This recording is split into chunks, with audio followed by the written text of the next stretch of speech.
আমরা বিধানসভায় যাবই। মমতা বন্দ্যোপাধ্যায় আমাদের পুলিশ মন্ত্রী, তিনি গুলি চালাবেন, আমরা বুক পেতে দেব।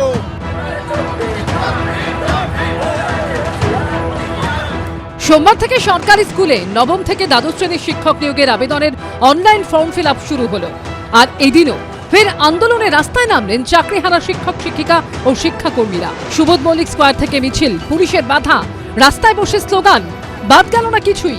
22 লক্ষ ওএমআর শিটের মিরর ইমেজ প্রকাশ, যোগ্য ও অযোগ্যদের নির্ভুল তালিকা তৈরি, এসএসসি নিয়োগের নোটিশ ও গেজেট প্রত্যাহার সহ 5 দফা দাবিতে এই দিন বিধানসভা অভিযানের ডাক দেন আন্দোলনকারীরা। বিধানসভা অভিযানে মূলত তাদের 5টা কারণ রয়েছে এবং সেই কারণ নিয়ে একেবারে তারা বিধানসভা অভিযানে ডাক দিয়েছেন। ধামসা মাদল নিয়ে আসা হয়েছে, ধামসা মাদল বাজিয়ে তারা একেবারে বিধানসভার দিকে রওনা হয়েছেন। রাজ্যবাসী এবং ভারতের সমস্ত লোকও জেনে গেছে যে এই সরকার কত বড় দুর্নীতি করেছে এবং আমাদের সাথে কত বড় অন্যায়টা হয়েছে। এদিন চাকরিহারাদের সঙ্গে দেখা করেন অবসরপ্রাপ্ত আমলা ও তৃণমূলের রাজ্যসভার প্রাক্তন সাংসদ জহর সরকার। আমি বুঝি না, যেখানে 2016-তে 22 লক্ষ প্রার্থীকে নিয়ে 2025 অব্দি এত বড় খেলা চলছে, এত কোটি টাকার ঘুষ খাওয়া হয়েছে, সেখানে আজকে 26-এ পরীক্ষা দিয়ে 36 অব্দি কি এই খেলা খেলবে? রানী রাসমণি অ্যাভিনিউয়ে বিশাল সংখ্যক পুলিশ আগে থেকেই মোতায়েন ছিল। এই দিন আন্দোলনকারীরা পৌঁছতেই মিছিল আটকে দেয় পুলিশ। চাকরিহারারা অনশন করছে, অবস্থান করছে, মিছিল করছে, আমরা তাদের প্রতি সংহতি জানিয়েছি। যারা যোগ্য, মেধাবী, যারা শিক্ষকতা করার কথা, আজকে তৃণমূলের দোষে এবং দুর্নীতির জন্য তারা যখন চাকরি থেকে হারা, তখন দাঁড়িয়ে তাদের পাশে আমরা দাঁড়িয়েছি। চালাকিটা তো দিদি করছে, চালাকি করে বাংলার শিক্ষিত সমাজের অর্থাৎ শিক্ষক শিক্ষিকাদের পথে বসিয়ে দেওয়ার ব্যবস্থা করলেন দিদি। তিনি যোগ্য লোককেও তার ভোটার রাখবেন, অযোগ্য লোককেও তার ভোটার রাখবেন।